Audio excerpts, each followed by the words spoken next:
This is the brief on the crisis of modern marriage and the statistical reality of divorce. Okay, so look, the whole idea of marriage, it's getting attacked. And yeah, not just from the usual places, but really aggressively from these red pill influencers online, that male-focused movement. They're basically saying it's a totally rigged deal for guys, throwing around these wild failure stats.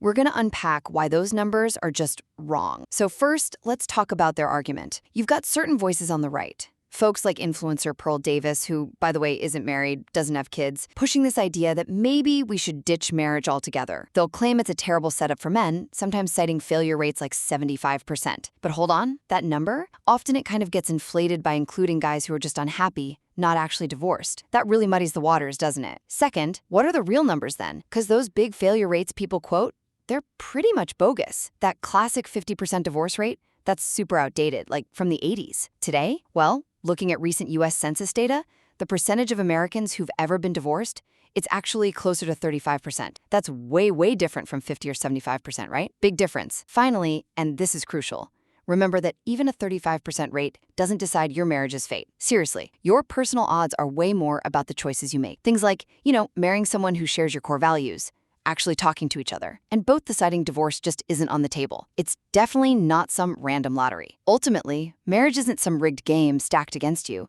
Its success really comes down to the intentional, courageous partnership you decide to build.